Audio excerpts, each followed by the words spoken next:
Hello everyone, 26 जनवरी 2023 को एक movie release होने वाली है जिसका नाम है गॉडसे वर्सेस गांधी। इस मूवी का ट्रेलर ऑलरेडी मार्केट में आ चुका है। ये मूवी डायरेक्ट करी है राजकुमार संतोषी ने। राजकुमार संतोषी की ये सेकंड बायोपिक है।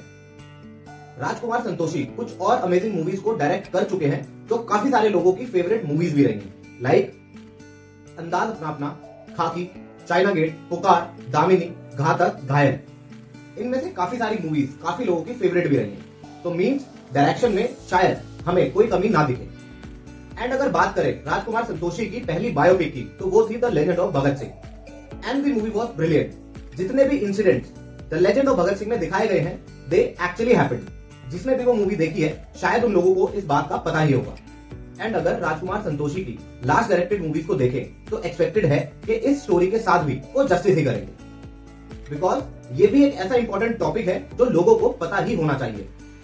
बहुत सारी ऑडियंस नाथुराम गॉडसे को सिर्फ इसलिए जानती है क्योंकि उन्होंने गांधी जी को मारा था।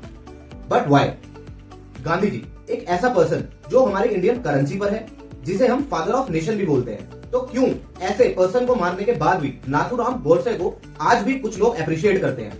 वी होप कि आने वाली मूवी गॉडसे वर्सेस गांधी में राजकुमार संतोषी इस स्टोरी को अच्छे तरीके से प्रोजेक्ट कर पाए, जिससे कि ऑडियंस को ये क्लियर हो कि अगर गांधी जी जैसे पर्सन को भी किसी को किसी रीजन की वजह से मारना पड़ा तो उसके पीछे रीजन क्या हो सकता है। वी होप कि राजकुमार संतोषी इसे प्रॉपरली प्रोजेक्ट कर पाए कि लोग खुद ही जज कर पाए कि किनके थॉट्स को वो सपोर्ट करेंगे, नाथुराम गॉडसे या Mahatma Gandhi. Most of the audience शायद गांधी जी एंड उनके कामों के बारे में जानती ही होगी। तो इस वीडियो में हम बात करेंगे गॉडसे की साइड वाली स्टोरी के बारे में कि क्यों गॉडसे ने ये डिसीजन लिया एंड गांधी जी को मारा।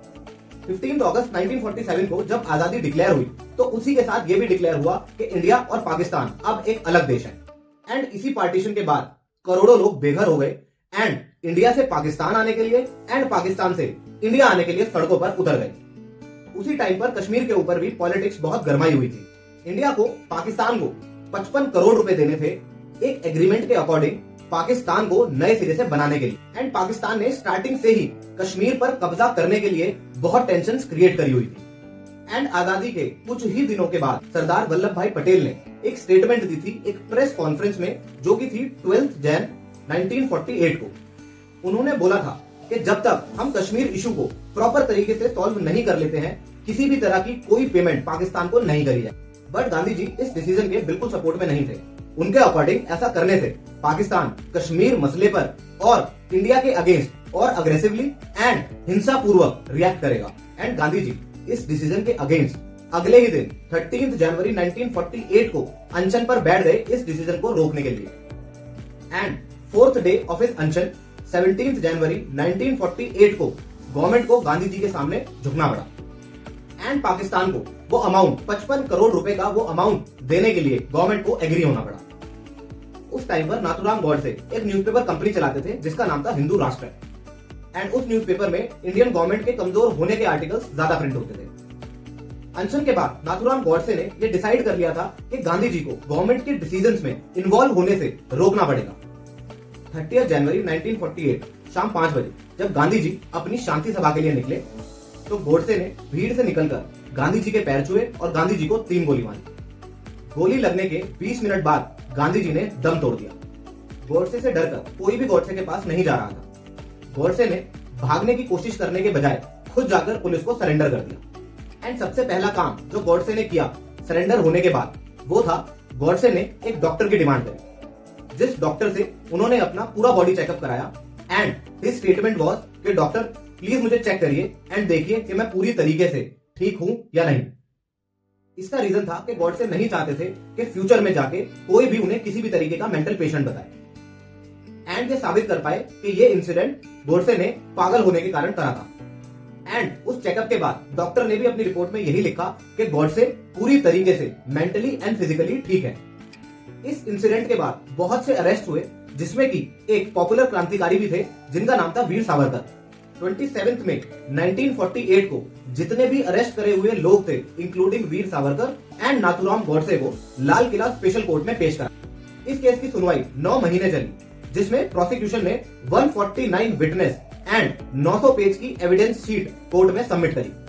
बट इस केस में वीर सावरकर को बाइज्जत बरी कर दिया गया एंड नाथूराम गॉडसे को फांसी की सजा सुनाई गई। नाथूराम गॉडसे को अपनी फांसी की सजा के अगेंस्ट अपील करने का कोर्ट ने मौका भी दिया, बट उन्होंने कोई भी अपील करने से मना कर दिया एंड उन्होंने जज की परमिशन से कोर्ट में अपना एक स्टेटमेंट पढ़ने की रिक्वेस्ट करी एंड जज ने उस रिक्वेस्ट को अप्रूव करा। गॉडसे का स्टेटमेंट काफी बड़ा है, बट हम ट्राई करेंगे कि हम उस स्टेटमेंट को समराइज करके आपको बता पाए, जिससे कि आपको पता चले कि अगर नाथूराम गॉडसे ने गांधी जी जैसे पर्सन को मारने का डिसीजन लिया तो उनके पीछे उनके थॉट्स क्या थे। गॉडसे के स्टेटमेंट के अकॉर्डिंग गांधी को राष्ट्रपिता बोला जा रहा है एंड अगर ये सही है तो गांधी अपने पिता का फर्ज निभाने में नाकाम रहे। गांधी ने पार्टीशन का अप्रूवल देके हमारे देश के टुकड़े कर दिए। गांधी ने खुद को पाकिस्तान का पिता होना सिद्ध किया। उनकी अहिंसा, उनके अंदर की आवाज, उनकी आत्मिक ताकत जिन्ना के सामने झुकती नजर आई एंड वो पावरलेस साबित हुए। एंड जब गांधी जी के अनशन की वजह से हमारी इंडियन गवर्नमेंट को पाकिस्तान को ये 55 करोड़ रुपए का अमाउंट देना पड़ा, मैंने तभी ये सोच लिया था कि मुझे गांधी को मारना पड़ेगा। मुझे इस बात का भी पता था कि गांधी को अगर मैं मार दूंगा तो मैं पूरी तरीके से नष्ट हो जाऊंगा, मुझे लोगों की तरफ से घृणा ही मिलेगी एंड मेरा सम्मान पूरी तरह से खत्म हो जाएगा, जो मुझे जान से भी प्यारा है। पर मुझे इस बात का भी पता था कि गांधी के बिना हमारी इंडियन गवर्नमेंट सही से डिसीजन ले पाएगी एंड सही से ऑपरेट हो पाएगी एंड हमारी इंडियन आर्मी भी और पावरफुल होगी, जो आज गांधी जी या उनके डिसीजंस की वजह से कमजोर पड़ जाती है। ऐसा करने से भले ही मेरा नाश हो जाए, पर देश का जरूर भला होगा। मुझे जरूर लोग नफरत करेंगे, बट मेरे देश के पॉलिटिकल डिसीजंस और पावरफुल हो पाएंगे। इस बात को पूरी तरीके से सोचने के बाद मैंने अपना अंतिम फैसला कर लिया था, पर यह फैसला मैंने किसी और से डिस्कस नहीं करा। ये मेरा खुद का फैसला था एंड इसे करने के लिए मैंने खुद ही हिम्मत जुटाई। मैं कहूंगा कि मैंने एक ऐसे इंसान पर गोली चलाई जिसकी वजह से करोड़ों लोग मर गए और करोड़ों लोग बेघर हो गए। हमारे देश में ऐसा कोई लॉ नहीं है जिससे इस इंसान को सजा मिल पाए, तो मैंने खुद ही गांधी को सजा देने का फैसला किया, जिसका रीजन मैं ऑलरेडी कोर्ट में बता चुका हूं कि मेरे इंडिया, मेरे देश की पॉलिटिक्स और ज्यादा स्ट्रांग हो पाए और हमारे पॉलिटिकल लीडर्स और बेटर डिसीजंस ले पाए। मैं इस गवर्नमेंट के डिसीजंस को बेकार मानता हूं, जो कि अंत तक पाकिस्तान को सपोर्ट करने के लिए बनाए गए थे, बट मैं ये भी जानता हूं कि इन सभी डिसीजंस के पीछे या तो गांधी जी खुद थे या उनकी बनाई हुई नीतियां थी। मैंने जो भी किया मैं उसकी पूरी जिम्मेवारी लेता हूं एंड मैं सरकार से किसी भी तरह की दया की उम्मीद नहीं करता हूं एंड मैं ये भी चाहता हूं कि कोई भी मेरे लिए इस सरकार से किसी भी तरह की दया ना मांगे।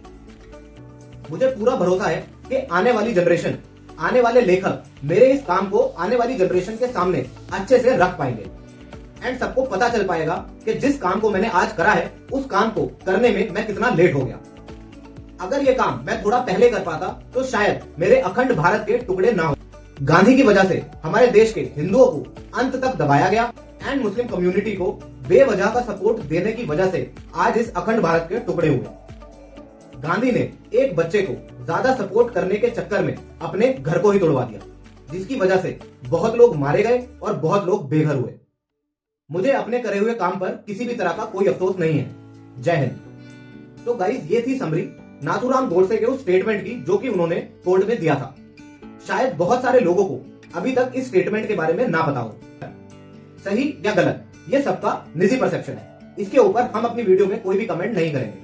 नाथूराम गॉडसे जब जेल में थे तो उनसे मिलने गांधी जी के बेटे देवदास गांधी भी गए, जिन्हें देखकर गॉडसे ने बोला, आप देवदास गांधी है ना, मैं आपको जानता हूँ, आप हिंदुस्तान टाइम्स के एडिटर भी हैं, मैं आपको एक प्रेस कॉन्फ्रेंस में मिला।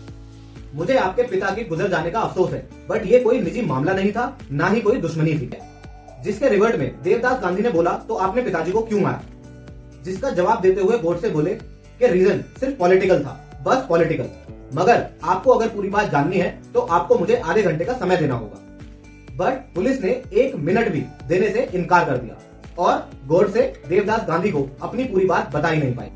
गॉडसे को अंबाला जेल में रखा गया एंड 1 नवंबर 1949 को फांसी दे दी गई। नाथूराम गॉडसे की अस्थियां आज भी एक चांदी के कलश में ग्लास के केस में रखी हुई है।